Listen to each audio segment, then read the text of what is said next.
Cristo Jesus. E as bênçãos do Pai, do Filho e do Espírito Santo possam reinar na vida de vocês, não somente hoje, mas para todos sempre. Amém? Amém. O título do sermão desta noite é Fé. Então nós temos aqui 3 histórias verídicas relatadas no Novo Testamento. Ok? História com H, porque história escrita com E são contos e fatos. Aqui é uma história verídica. Ok? Eu gostaria mais uma vez fazer uma oração aqui para a gente iniciar o sermão desta noite. E aquele que tiver um pedido de oração, levante a sua mão. Então Deus sabe, né? Cada coração. Eu vou orar aqui por todos os pedidos. Eu não sei quais são os pedidos, mas vocês levantaram as mãos e o nosso Deus sabe, porque Ele sabe todas as coisas. Fechem seus olhos. Grandioso e eterno Deus, em nome e por amor de Cristo Jesus, muitíssimo obrigado, Pai, por estar mais uma vez na sua santa casa de oração. Pedimos a Ti, ó grande Deus, que envie seu santo e bom Espírito para me iluminar, para que eu não fale de mim mesmo, mas que eu fale movido pelo seu santo e bom Espírito. Não só a mim, mas que o seu Espírito Santo faça parte da vida de cada um de nós aqui presente. Tá? Não só hoje e nem amanhã, mas para sempre. Eu oro aqui, Pai, talvez por alguém que está com dificuldade financeira, por alguém que às vezes a vida conjugal não vai bem. Eu oro aqui por todos os enfermos, inclusive um pedido que foi feito agora, porque Tu sabes cada coração, Tu sabes cada mente, ó Pai. Que o Senhor possa fazer um milagre na vida de cada um, conforme a Tua vontade, ó Pai. Porque nós sabemos que o Senhor é bom e a Tua misericórdia dura para sempre. Amém? Amém. Nós vamos falar sobre fé hoje. Para vocês, o que é fé? Certeza das coisas que não se veem. E? É isso aí. Certeza das coisas que não se veem. Mais alguém? Acreditar no impossível. Acreditar no impossível. Alguém pode ler para a gente Hebreus 11:1?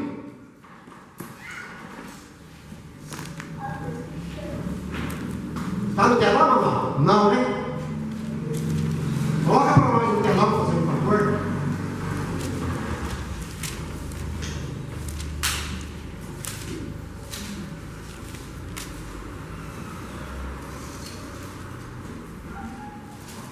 Hebreus 11:1.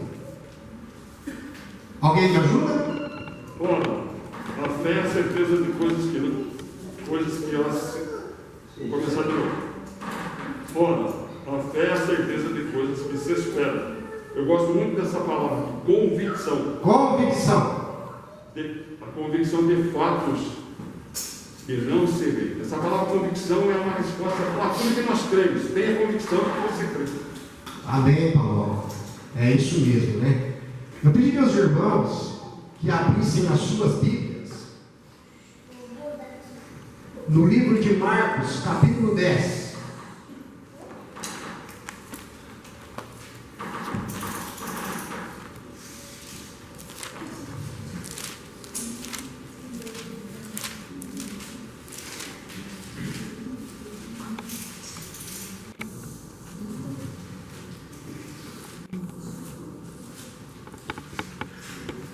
Aqui tem uma história fantástica de fé.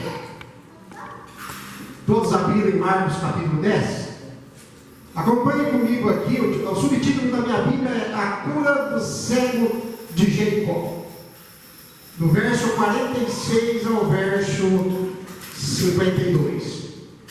E foram para Jericó, quando ele saía de Jericó, Jesus, tá? Os seus discípulos, juntamente com os discípulos e uma numerosa multidão, Bartimeu, cego, mendigo, filho de Timeu, estava assentado à beira do caminho e, ouvindo que era Jesus, o Nazareno, pôs-se a chamar: Jesus, filho de Davi, tem compaixão de mim.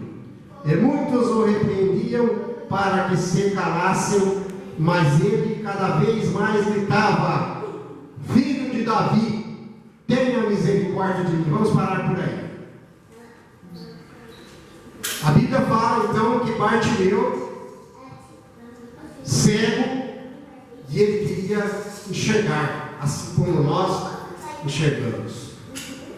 E ele soube então que Jesus passaria por ali em Jericó. E ele teve tamanha fé. Então ele começou a gritar: Jesus, filho de Davi, tenha misericórdia de mim. E muitas pessoas até o repreendiam: cala a boca aí, rapaz. Não fala isso na Bíblia, né? Mas a gente imagina. E ele, com aquela fé dele: Jesus, filho de Davi, tenha misericórdia de mim. Certo? Que nós possamos também falar em nossas vidas: Jesus, filho de Davi, tenha misericórdia de mim.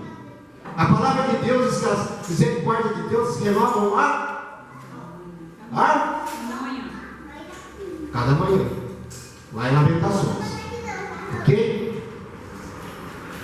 Vamos continuar a leitura. O verso 40. Parou Jesus e disse: chamai-o. Chamaram então o cego, dizendo: tem bom ânimo, levanta-te, ele te chama. Então Jesus pediu para que alguém chamasse Bartimeu, porque ele não enxergava. Então alguém vai e conduz Bartimeu até Jesus. O verso 50: lançando de si a capa, levantou-se, deu um salto e foi ter com Jesus. Quando falaram para ele: Jesus quer falar contigo. E ele ficou muito feliz. E ele pensou: agora eu vou ser curado. Respondeu, e perguntou-lhe Jesus: que queres que eu faça? Respondeu o cego: mestre, que eu torne a ver. Então Jesus lhe disse: vai, a tua o quê? Fé te salvou. Imediatamente tornou a ver e seguia Jesus estrada fora. Muitas vezes nós enxergamos, mas estamos cegos espiritualmente. Então carecemos do quê? Das misericórdias de Deus. Que nós possamos falar: filho de Davi, tenha misericórdia de mim. Eu pediria que vocês abrissem as Bíblias de vocês em Lamentações, capítulo 3, verso 22 e verso 23. Alguém nos ajuda? E vamos ver aqui que o profeta Jeremias fala sobre a misericórdia de Deus. Lamentações do quê? Lamentações capítulo 3, verso 22 e verso 23. O Yuri está colocando no telão também para quem quiser ver, tá? Quem quiser acompanhar no telão.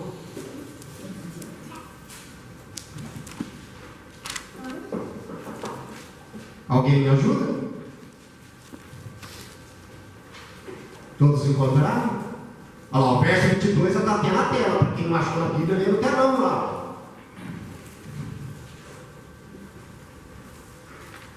Alguém quer ler? Fique à vontade. As misericórdias do Senhor são a causa de não sermos consumidos, porque as suas misericórdias não têm fim. Verso 23. Renova-se a cada manhã, grande é a tua fidelidade. Então, as misericórdias de Deus é a causa, meus queridos irmãos, de nós não sermos consumidos. Consumidos por quê? Pelo pecado. que esse mundo nos oferece.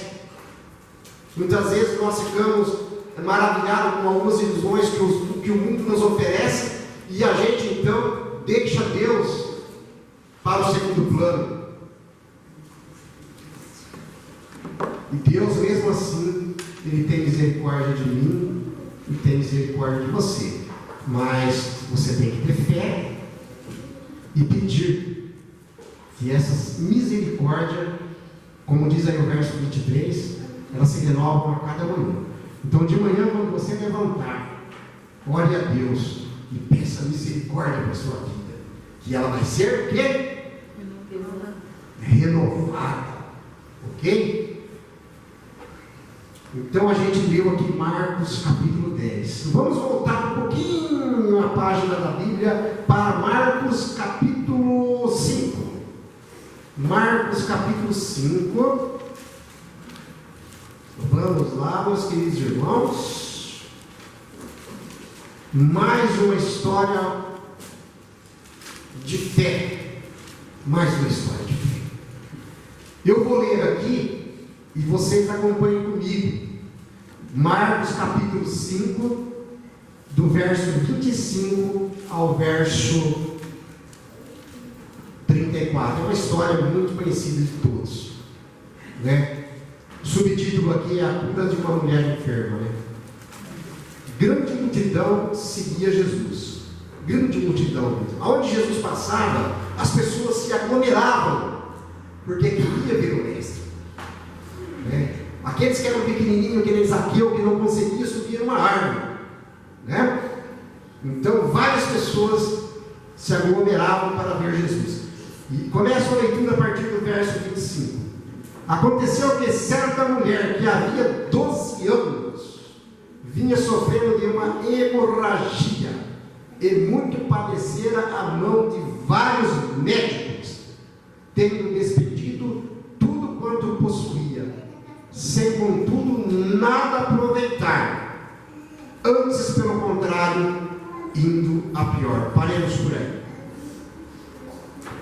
Essa mulher então, ela estava enferma com hemorragia havia 12 anos, e ela já havia padecido na mão de vários e vários médicos.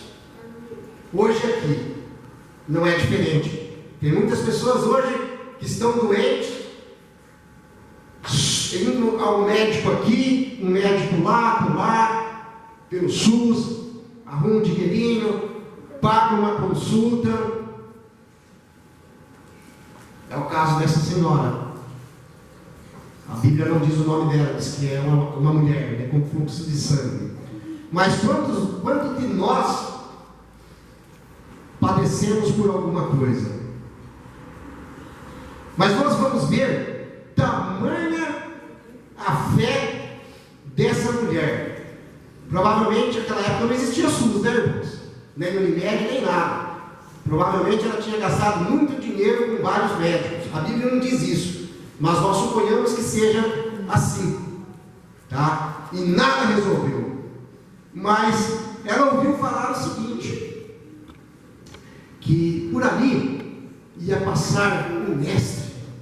Ele é o médico dos médicos.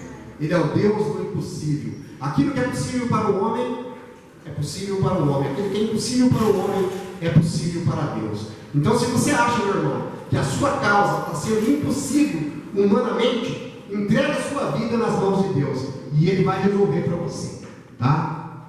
Vamos continuar a nossa leitura aqui, então, a partir do verso 27.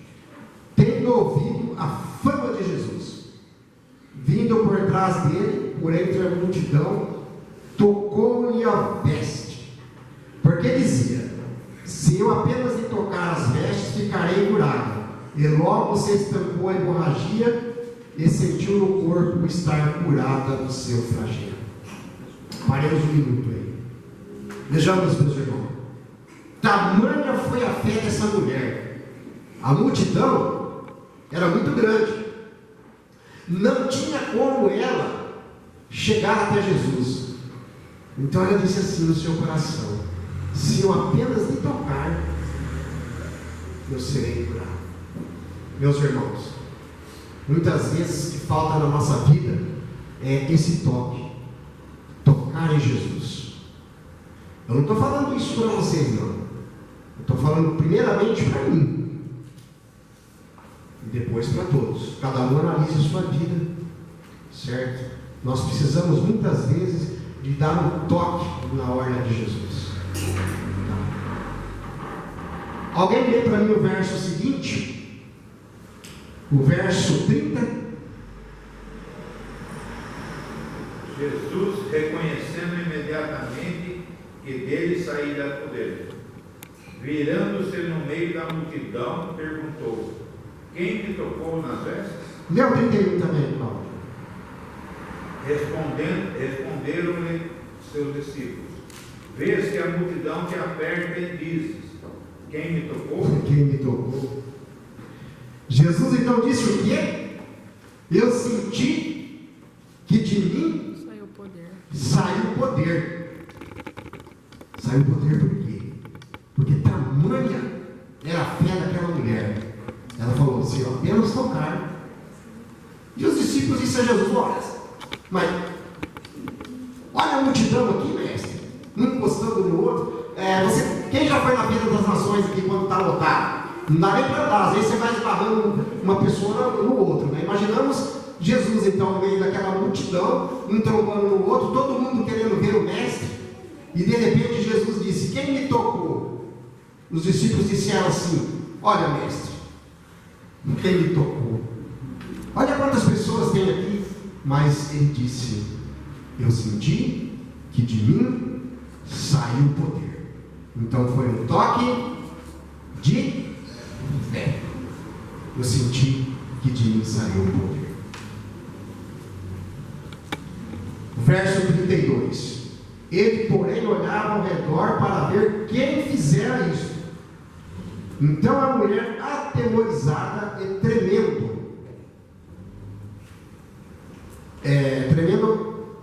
côncia do que nela se operara, veio e prostrou-se diante dele e declarou-lhe toda a verdade. Alguém leu o verso 34? E ele lhe disse: filha, a tua fé te salvou, vai-te em paz, e fica livre do teu mal. Então, filha, a tua fé te salvou. Imagina, meus irmãos, aquela mulher sofrendo há 12 anos. Somente quem é mulher sabe disso. Somente quem é mulher sabe disso.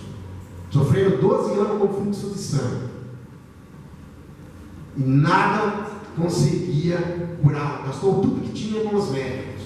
Mas aí, quando ela viu dizer que o médico dos médicos, o nosso grande mestre, Jesus Cristo, iria passar por ali, ela pensou: eu vou lá. Provavelmente, a Bíblia não diz isso, mas provavelmente ela falou: eu vou lá e vou conversar com ele, eu vou ver o que ele pode. E vamos para a última passagem bíblica, que está lá agora. Deixa eu ver aqui.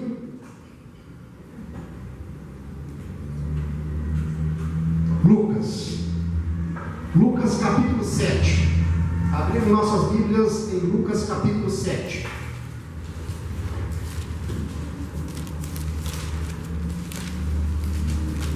A gente vai ler do verso 1 ao verso 10. Também uma história muito conhecida: a cura do servo de um centurião. Todos acharam? Já está aqui no telão para quem não conseguiu achar ainda, ok? Muito obrigado, Yuri. Tendo Jesus concluído todas as suas palavras dirigidas ao povo. Olha bem, Jesus estava novamente pregando o evangelho eterno às pessoas, ok? Entrou em Cafarnaum, e o servo de um centurião, a quem este muito estimava, estava doente, quase à morte. Olha só, irmãos, que exemplo de fé. Tendo ouvido falar a respeito de Jesus, enviou-lhes alguns anciões dos judeus, pedindo-lhe que viesse curar o seu servo. E esses, chegando a Jesus, com instância lhe suplicaram, dizendo: ele é digno de que lhe faça isto, porque ele é amigo do nosso povo, e ele mesmo edificou a sinagoga. Então Jesus foi com eles, e já perto da casa o centurião enviou-lhes amigos para lhe dizer: Senhor, não te incomodes, porque não sou digno de que entres em minha casa. Então veja bem, irmãos, aqui fala que o servo do centurião. O centurião, ele era um oficial militar responsável por um grupo de 80 a 100 soldados.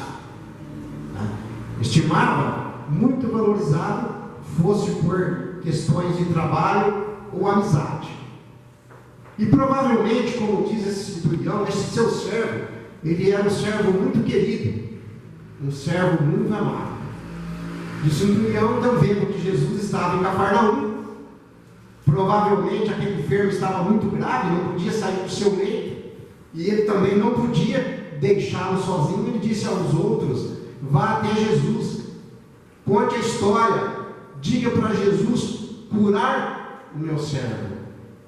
Que história fantástica, vocês vão ver o desfecho dessa história. Então eu vou repetir aqui o verso 6. Jesus foi com eles, e já perto da casa o centurião enviou-lhes amigos para lhe dizer: Senhor, não te incomodes, porque não sou digno de que entre em minha casa. Por isso eu mesmo não lhe julguei digno. Veja bem, ele dizendo: por isso mesmo eu não lhe julguei digno de ter vir contigo. Porém, manda com uma palavra que o meu rapaz ficará curado. Então veja, meus irmãos, a fé desse centurião. Ele disse: eu mesmo não sou digno. Como João disse: eu não sou digno de desatar a correia das suas sandálias. E esse centurião disse: eu não sou digno, mas se tu falares uma palavra, meu servo ficará o quê? Curado. Alguém lê para mim, por favor, o verso 8. Porque também eu sou um homem sujeito à autoridade, e tenho soldados às minhas ordens. Eu digo a esse: vai, e ele vai, e ao outro: vem, e ele vem, e ao meu servo: faz isso, e ele faz. Obrigado, Tati. Então veja bem, que o centurião disse a Jesus, né? Eu também tenho pessoas que ficam sobre a minha autoridade, né? Centurião, ele era um oficial militar. Então eu digo a este: faz isso, aquele faz aquilo. Então todos obedecem às minhas ordens. Se tu então, mestre, dizer uma palavra para que ele fique curado, ele ficará curado. Irmãos, alguém lê para mim agora o verso mais marcante dessa história, o verso 9, por favor.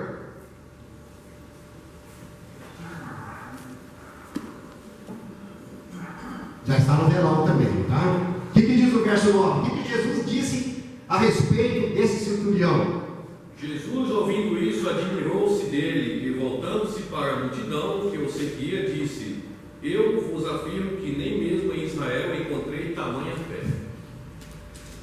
Olha o que Jesus disse: nem mesmo em Israel eu encontrei tamanha fé. E voltando para casa, os que foram enviados, eles encontraram o quê? Já estava curado? E Jesus nem foi na casa deles. Mas Jesus disse: tamanha a fé deste homem, nem mesmo em Israel eu nunca encontrei tamanha fé. Queridos irmãos, nós, como seres humanos, somos falhos, somos pecadores e somos também indignos da morte de Cristo por nós na cruz. sem nós merecermos. Mas como Ele é o Pai de amor, como Ele é o Pai de misericórdia, Ele entregou seu único Filho para morrer na cruz do Calvário, por mim e por você, e pelo mundo inteiro. Mas tem uma diferença: nem todos aceitem o sacrifício de Jesus na cruz do Calvário. Eu sei que muitas vezes, como seres humanos, quando a gente sofre alguma coisa, seja uma enfermidade, seja alguma coisa que a gente aconteça que nos aborreça, a nossa fé muitas vezes é abalada. Muitas vezes nossa fé é abalada. Mas a palavra de Deus disse que a sua misericórdia se renova a cada manhã. Nós somos imperfeitos, mas nós temos um Pai que é perfeito. Que nós possamos entregar as nossas vidas nas mãos desse Pai que é perfeito. Amém. Para terminar, eu gostaria que alguém lesse para a gente Mateus 11:28. É muito conhecido também. Mateus 11:28. Vinde a mim. Se souber decor também não tem problema. Melhor ainda. Vinde a mim, todos que estáis cansados e sobrecarregados, e eu vos aliviarei. Então Jesus faz um convite. Obrigado, Maria. Então Jesus faz um convite para você, meu irmão. Para você, minha irmã. Jesus faz um convite para mim também. Deus sabe. Deus ouve. Deus vê. Ele sabe o sofrimento de cada um. Ele sabe aquele que está lutando para arrumar um emprego. Ele sabe daquele que está triste, desesperado, porque perdeu o emprego. Ele sabe daquele que está triste, porque está enfermo, e talvez perante a medicina, a sua doença não tem cura, como a mulher do fluxo de sangue, como o cego. Mas Jesus disse assim: João,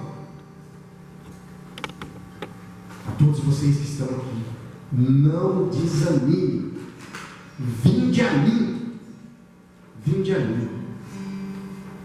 Jesus disse assim, tem uma outra passagem que diz assim: vinde a mim, aqueles que vinde a mim, jamais eu Lançarei fora.